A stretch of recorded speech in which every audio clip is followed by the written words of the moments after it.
الرحمن الرحیم، آج کا میرا ولاگ ایل پی جی کے بارے میں ہے۔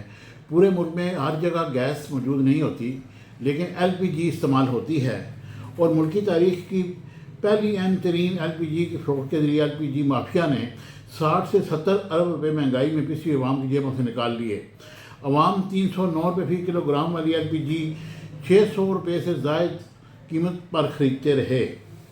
ایک سروے کے مطابق امریکی کشیدگی کے باعث توانائی بحران کا فائدہ اٹھاتے ہوئے ایل پی جی مافیا نے اپنی من مانی قیمت پر ایل پی جی فروخت کی، بلکہ آج بڑے دھڑلے کے ساتھ سرے عام اب بھی فروخت کر رہے ہیں، اور ان کو پوچھنے والا کوئی نہیں۔ ایل پی جی ڈسٹریبیوشن کے اعداد و شمار کے مطابق پاکستان میں روزانہ 60 لاکھ کلو گرام سے زیادہ ایل پی جی فروخت ہوتی ہے، اور اوگرا نے اس کی ماہ جون کے لیے قیمت 309 روپے فی کلو مقرر کی تھی، مگر کہیں بھی اس قیمت پر ایل پی جی دستیاب ہی نہیں۔ ہر پلانٹ والے، ہر کمپنی والے، ہر دکاندار کو اپنا ہی ریٹ دیتے ہیں۔ عوام ملکی تاریخ کی مہنگی ترین ایل پی جی خریدنے پر مجبور ہو چکے ہیں۔ بعض دکانداروں سے ہم نے بات کی تو انہوں نے بتایا کہ پلانٹ سے ہمیں 550 روپے فی کلو گرام ایل پی جی ملے گی تو 309 روپے میں کیسے فروخت کریں گے؟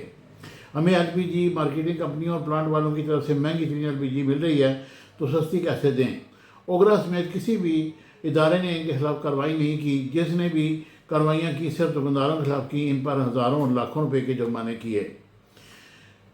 پاکستان میں ایل پی جی کی کھپت 60 لاکھ کلو گرام سے زیادہ ہے۔ اگر 60 لاکھ کوئی 300 روپے سے ضرب دیں تو 1 ارب 80 کروڑ روپے روزانہ ایک ماہ کا حساب لگائیں تو 54 ارب 80 کروڑ روپے سے زائد کی رقم بنتی ہے، اور یہ رقم عوام کی جیبوں سے نکال رہے ہیں، کوئی پرسان حال نہیں۔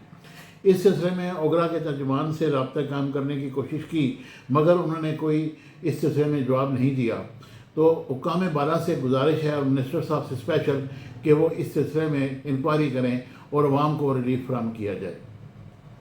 Subscribe my channel Business Times News for latest political, national, international news. Don't forget to subscribe Business Times News.